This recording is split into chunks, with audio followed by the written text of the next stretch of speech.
BA प्रथम वर्ष के प्रथम सेमेस्टर के विद्यार्थियों, मैं असहयोग आंदोलन के बारे में आपसे बात कर रहा था। सितंबर 1920 में कलकत्ता में कांग्रेस के अधिवेशन में असहयोग आंदोलन का एक प्रस्ताव पारित किया गया और उसे चलाने का नेतृत्व महात्मा गांधी को दिया गया। इस आंदोलन को तब तक चलाया जाना था, असहयोग आंदोलन को तब तक चलाया जाना था जब तक पंजाब और खिलाफत की गलतियां सुधर नहीं जाती। मतलब कांग्रेस ने यह कहा कि गांधी असहयोग आंदोलन तब तक चलाएं जब तक पंजाब की गलतियां और खिलाफत की गलतियां सुधर नहीं जाती, स्वराज्य स्थापित नहीं हो जाता। मतलब स्वराज्य प्राप्ति तक असहयोग आंदोलन को चलाने की बात की गई। दिसंबर 1920 में कांग्रेस के आम अधिवेशन में इस प्रस्ताव को सर्वसम्मति से अनुमोदित कर दिया गया। ठीक है। कांग्रेस पुराने लक्ष्य साम्राज्य के अंतर्गत स्वशासन, कांग्रेस का सबसे बड़ा पुराना एक जुमला था गांधी के आने से पहले। वो क्या था? वो यह था कि कांग्रेस चाहती थी कि ब्रिटिश साम्राज्य के अंतर्गत भारतीयों को सुशासन का अवसर मिले। माने कांग्रेस ब्रिटिशों को हंसाना नहीं चाहती थी। कांग्रेस चाहती थी कि ब्रिटिश भी बने रहें और लेकिन ब्रिटिश साम्राज्य के अंतर्गत ही हमें सुशासन का अधिकार मिले, स्वशासन का अधिकार मिले। अब उसके स्थान पर अब एक नया लक्ष्य निर्धारित हो गया और वह नया लक्ष्य क्या था?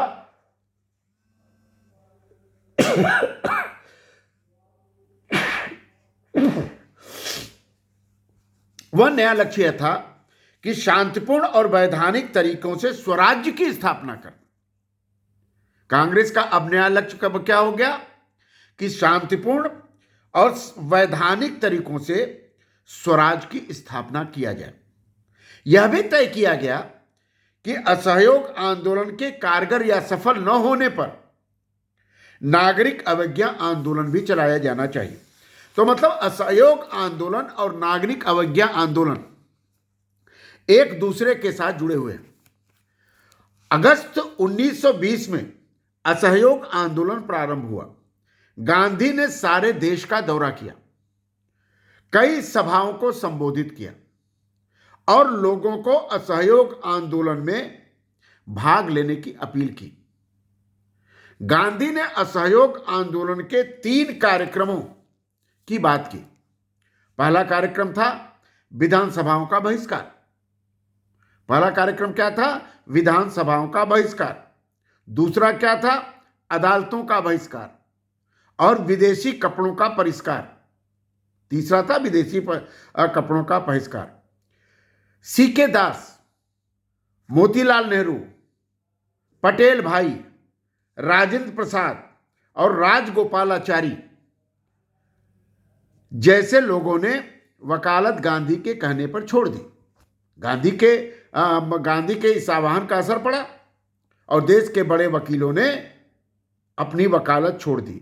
बहुत बड़ी संख्या में छात्रों ने स्कूल और कॉलेज छोड़ दिए। असहयोग आंदोलन में गांधी के आह्वान पर युवाओं की बड़ी महत्वपूर्ण भूमिका है और युवाओं की महत्वपूर्ण भूमिका इस आधार पर है कि गांधी के आह्वान पर छात्रों ने स्कूल छोड़ दिए, कॉलेज छोड़ दिए, शिक्षकों ने त्याग पत्र दे दिया। मतलब गांधी के असहयोग आंदोलन में शिक्षकों ने भी भाग लिया और सभी शिक्षकों ने त्यागपत्र शिक्षा से दे दिया। मतलब अपनी रोजी रोटी को भी असहयोग आंदोलन के लिए छोड़ने का काम वकीलों ने किया और शिक्षकों ने किया। राष्ट्रीय आंदोलन को केवल बहिष्कार तक सीमित नहीं रखा गया। राष्ट्रीय आंदोलन को बहिष्कार तक सीमित नहीं रखा गया, बल्कि रचनात्मक कार्यों का भी सिलसिला प्रारंभ किया गया। माने स्वतंत्रता संग्राम आंदोलन सिर्फ अंग्रेजों के बहिष्कार या अंग्रेजों के शासन की समाप्ति का आधार नहीं है, इसका आधार रचनात्मक कार्यक्रम भी है। रचनात्मक कार्यक्रम मतलब समाज में जागृति पैदा करना। रचनात्मक कार्यक्रम मतलब शांतिपूर्ण रूप से सहअस्तित्व के रूप में कार्यक्रम को आगे आगे बढ़ाना। जामिया मिलिया इस्लामिया और काशी, बिहार और गुजरात विद्यापीठ जैसी राष्ट्रीय शिक्षण संस्थाओं की इसी काल में स्थापना हुई। असहयोग आंदोलन के काल में ही काशी हिंदू विश्वविद्यालय की स्थापना हुई, जामिया मिलिया विश्वविद्यालय की स्थापना हुई, गुजरात विद्यापीठ की स्थापना हुई, बिहार में भी विश्वविद्यालयों की स्थापना हुई। मतलब यह रचनात्मक कार्य था, सिर्फ बहिष्कार नहीं चल रहा था, शिक्षा के लिए क्रांतिकारी परिवर्तन का दौर भी चल रहा था। जिन छात्रों ने सरकारी स्कूल और कॉलेज छोड़ दिए उनको यह कहा गया कि ये जो नए विश्वविद्यालय गठित हो रहे हैं, नए विश्वविद्यालय की स्थापना हो रहे हैं, उनमें वे प्रवेश लें। आचार्य नरेंद्र देव, राजेंद्र प्रसाद, डॉक्टर जाकिर हुसैन और सुभाष चंद्र बोस ने इन राष्ट्रीय संस्थाओं में अध्यापन का कार्य किया। यह रचनात्मक कार्यक्रम था। सुभाष चंद्र बोस जैसे लोग, राजेंद्र प्रसाद जैसे लोग और आचार्य नरेंद्र जैसे लोगों ने इन विश्वविद्यालयों में छात्रों का मनोबल न टूटे, शिक्षा की परंपरा का क्रम न टूटे, इसके लिए उन्होंने शिक्षण देने का काम किया। खादी का पहनावा, इसी समय खादी भी आम हो गई, खादी का पहनावा आम हो गई, आम बात हो गई। हथकरघा और बुनाई के व्यापक परिणाम निकलने लगे क्योंकि इससे हजारों लोगों को रोजगार मिला। तो रचनात्मक कार्य असहयोग आंदोलन का क्या हुआ कि कुटीर उद्योगों से हजारों लोगों को रोजगार मिल सकता है। कुटीर उद्योग भारतीय अर्थव्यवस्था की रीढ़ है और कुटीर उद्योग से लोगों को रोजगार प्राप्त करने में सुविधा होगी। यह स्वतंत्र असहयोग आंदोलन की एक प्रेरणा भारतीयों को प्राप्त हुई। हथकरघा और बुनाई के व्यापक परिणाम निकलने से आंदोलन भी तीव्र हुआ। हिंदू और मुसलमानों में कटुता तो कम जरूर हुई, लेकिन कटुता के बीज बने रहे।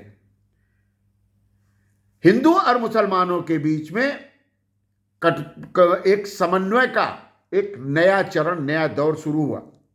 संयुक्त राजनीतिक कार्यक्रम बनाए गए। ड्यूक ऑफ कनाट और प्रिंस ऑफ वेल्स के भारत आगमन पर सफलतापूर्वक बहिष्कार किया गया। असहयोग आंदोलन के ही काल में ड्यूक ऑफ कनाट आए भारत और प्रिंस ऑफ वेल्स भी भारत आए और भारतीयों ने इनके आगमन का विरोध ही नहीं किया, भारतीयों ने इनके आगमन का सफलतापूर्वक बहिष्कार किया। सरकार, जो ब्रिटिश सरकार थी, ब्रिटिश सरकार इन घटनाओं से परेशान थी क्योंकि सरकार को चुनौती थी। आम जनता खड़ी हो रही थी, कांग्रेस खड़ी हो रही थी। उसने दमनकारी कदम उठाने का फैसला किया। क्रोध में आ गई ब्रिटिश सरकार और ब्रिटिश सरकार ने दमनकारी कदम उठाने का फैसला किया। कांग्रेस और खिलाफत स्वयंसेवकों के संगठनों को गैर कानूनी घोषित किया गया। असहयोग आंदोलन का इतना प्रभाव पड़ा कि कांग्रेस को भी गैर कानूनी घोषित कर दिया गया। जनसभाओं, जुलूसों पर प्रतिबंध लगा दिया गया। सरकार ने आंदोलन के सभी प्रमुख नेताओं को साल खत्म होने से पहले गिरफ्तार कर लिया और उन्हें जेल भेज दिया। इनमें C.R. दास, मोतीलाल नेहरू, पंडित जवाहरलाल नेहरू, लाला लाजपत राय, अली बंधु प्रमुख थे। केवल गांधी ही जेल के बाहर थे। गांधी के साथ की पूरी नेतृत्व मंडली जेल में थी और गांधी बाहर थे। ब्रिटिशों ने सोचा कि अकेले पड़ने के बाद गांधी का मनोबल टूट जाएगा और अंत में जब अहमदाबाद में कांग्रेस का अधिवेशन हुआ, उस समय जन आंदोलन अपनी चरम, असहयोग आंदोलन यानी जन आंदोलन अपनी चरम सीमा पर था। इस अधिवेशन का यह महत्वपूर्ण प्रस्ताव पारित किया गया कि जब तक पंजाब में खिलाफत की गलतियां सुधारी न जाए, स्वराज्य की स्थापना न की जाए, भारत सरकार का नियंत्रण गैर जिम्मेदाराना कारपोरेशन के बदले देश की जनता के हाथों में न दिया जाए, तब तक अधिक उत्साह से अहिंसक और असहयोग कार्यक्रम चलेगा। गांधी ने कहा कि भारत का शासन ब्रिटेन का शासन गैर जिम्मेदाराना कारपोरेशन की तरह है, यह गैर जिम्मेदार है, इसका भारतीयों से कुछ लेना देना नहीं है। इस अधिवेशन में निजी और सामूहिक दोनों तरह के नागरिक अवज्ञा, असहयोग अवज्ञा की स्वीकृति मिली। फरवरी 1922 को गांधी ने वायसराय को एक पत्र में चुनौती दी कि यदि एक सप्ताह के अंदर सभी राजनीतिक नेता जेल से रिहा नहीं किए जाते और अहिंसक राजनीतिक गतिविधियों की आज्ञा नहीं दी जाती, तो वे अपना नागरिक अवज्ञा आंदोलन प्रारंभ कर देंगे। मतलब असहयोग आंदोलन को ब्रिटिशों ने सफलतापूर्वक कुचल दिया, जेल में बंद करके, दमनात्मक कार्रवाई करके। लेकिन गांधी का मनोबल इससे नहीं टूटा। गांधी ने वायसराय को पत्र लिखकर लिखा कि यह मत समझे कि असहयोग आंदोलन से के असफल होने से स्वतंत्रता संग्राम के या कांग्रेस का मनोबल टूट गया। उन्होंने चुनौती देते हुए कहा कि अगर सभी को जेल से नहीं छोड़ेंगे तो वे नागरिक अवज्ञा आंदोलन शुरू कर देंगे। गुजरात के बारदोली जिले में गांधी ने इसकी आजमाइश करने का प्रयास किया, परंतु इससे पहले कि नागरिक अवज्ञा आंदोलन शुरू किया जाता, उत्तर प्रदेश में चौरी चौरा नाम के एक जगह पर उत्तेजनात्मक घटना घट गई। पुलिस द्वारा अंधाधुंध गोली चलाई गई और कुछ किसान पुलिस के थानों में आग लगा दी। कुछ किसानों ने पुलिस के थानों में आग लगा दी, जिसमें 22 सिपाहियों की मौत हो गई। गांधी जी इस हिंसक घटना से बहुत दुखी हुए, उन्हें बहुत क्षोभ हुआ। उन्होंने सविनय अवज्ञा आंदोलन या नागरिक अवज्ञा आंदोलन को रोकने का फैसला किया, सत्याग्रह को रोकने का फैसला किया। कांग्रेस कार्यकारिणी समिति ने केवल नागरिक अवज्ञा आंदोलन रोकने का प्रस्ताव ही पास नहीं किया, बल्कि कांग्रेस के कार्यकर्ताओं और संगठनों को यह सलाह दी कि वे किसानों को सूचित कर दें कि जमींदारों को मालगुजारी न देना कांग्रेस के प्रस्तावों के प्रतिकूल और देश के हित में हानिकारक है। माने कांग्रेस ने किसानों को मालगुजारी देने की भी बात की। जमींदारों को यह आश्वासन कांग्रेस ने दिया कि कांग्रेस आंदोलन उनके कानूनी हकों पर हमला नहीं करना चाहता। वे लगान वसूल करना चाहें तो करें, और वो लगान ब्रिटिश सरकार के कहने पर वसूल कर रहे थे। इसके अलावा चरखे गांधी ने असहयोग आंदोलन में चरखे का प्रचार किया, नशाबंदी की घोषणा की, राष्ट्रीय शिक्षण संस्थाओं की स्थापना की बात की आदि रचनात्मक कार्यक्रम आगे चलाने के लिए गांधी ने असहयोग आंदोलन से मुहिम छेड़ी। नागरिक अवज्ञा आंदोलन वापस लेने का निश्चय उस समय किया गया जब जनता का उत्साह उबाल पर था। इससे देश के विभिन्न राजनीतिक नेताओं को बड़ा क्षोभ हुआ और धक्का लगा। कांग्रेस के अंदर भी लाला लाजपत राय और मोतीलाल नेहरू समेत अनेक नेताओं ने गांधी की आलोचना की। बारदोली के फैसले के बाद राष्ट्रीय आंदोलन का ह्रास हुआ। गांधी ने उस उफान को रोकने का प्रयास किया। मुस्लिम लीग और कांग्रेस का सहयोग समाप्त हो गया और आंदोलन के दौरान जो हिंदू मुस्लिम एकता बनी थी वह खत्म हो गई। आरपी दत्त ने लिखा कि आंदोलन को इसलिए रोक दिया गया क्योंकि वे जनता में फैली व्यापक जागृति से डर गए थे, और उनके डर की वजह यह थी कि उनसे उन संपत्तिवान वर्गों के हितों को खतरा पैदा हो रहा था, और जिसके बाद कांग्रेस के इन वरिष्ठ नेताओं का घनिष्ठ संबंध था। अब आप देखिए, स्वतंत्रता संग्राम आंदोलन के दिनों में भी कांग्रेस का संबंध संपत्तिवान वर्गों से था। कांग्रेस संपत्तिवान वर्गों का हित भी सुरक्षित करना चाहती थी और आंदोलन भी चलाना चाहती थी। स्वतंत्रता संग्राम आंदोलन में गांधी के आंदोलन को रोकने के पीछे यह भी एक महत्वपूर्ण कारण था। इसका मतलब यह था कि गांधी स्वयं में अपने उद्योगपति मित्रों के हितों को सुरक्षित करना चाहते थे। तो शुरू से ही पैसा कहां से आता? आंदोलन में पैसा कहां से आता? यह उद्योगपति राष्ट्रवाद से वशीभूत होकर के कांग्रेस को पैसा, चंदा के रूप में पैसा देते थे। और उनको पैसा कहां से मिलता था? उनको पैसा जमींदारों के द्वारा किसानों को लगान प्राप्त करने के माध्यम से पैदा होता था। तो असहयोग आंदोलन में कांग्रेस ने दो तरफा काम किया।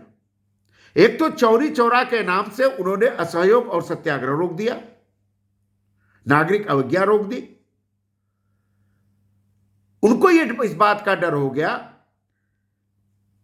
कि असहयोग आंदोलन से भारतीय जनता में जो स्वतंत्रता के प्रति, प्राप्त करने के प्रति उत्साह था, वह उत्साह उद्योगपतियों के लिए भी भारी हो सकता था, उनके हितों के लिए खतरा हो सकता था।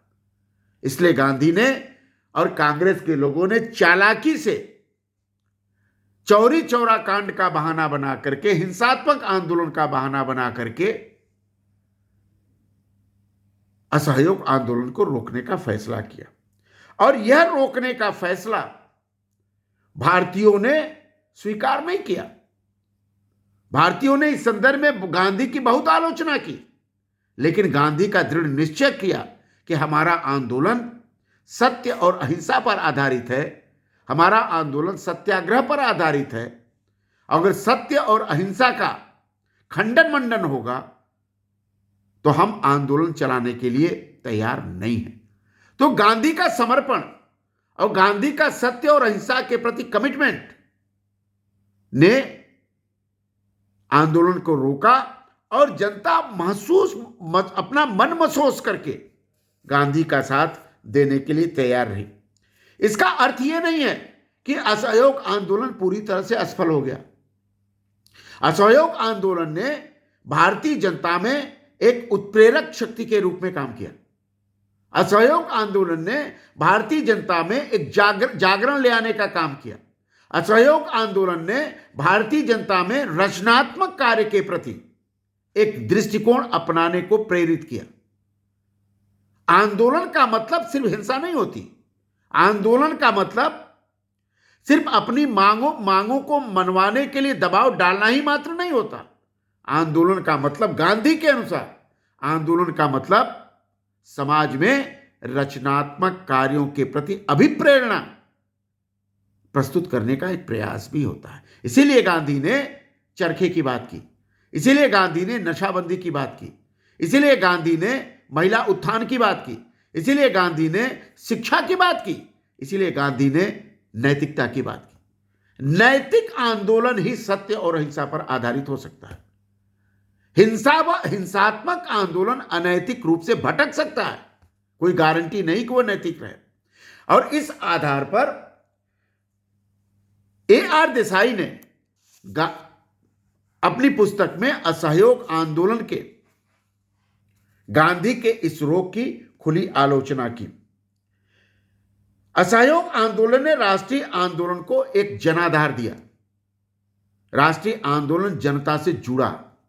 असहयोग आंदोलन के पहले आम जनता की भागीदारी राष्ट्रीय स्वतंत्रता संग्राम आंदोलन में नहीं थी, लेकिन असहयोग आंदोलन ने उनको जनाधार दिया। सत्याग्रह असहयोग आंदोलन से निकला, हड़ताल असहयोग आंदोलन से निकला, बहिष्कार असहयोग आंदोलन से निकला, पिकेटिंग असहयोग आंदोलन से निकला, अनशन असहयोग आंदोलन से निकला। तो असहयोग आंदोलन ने अनेक आंदोलन के उन तकनीकी व्यवहारों को स्थापित किया जिनके आधार पर 1920 के बाद महात्मा गांधी ने अंग्रेजों को हिलाने में सफलता प्राप्त की। इसलिए यह कहना कि असहयोग आंदोलन असफल हो गया, यह सही नहीं है।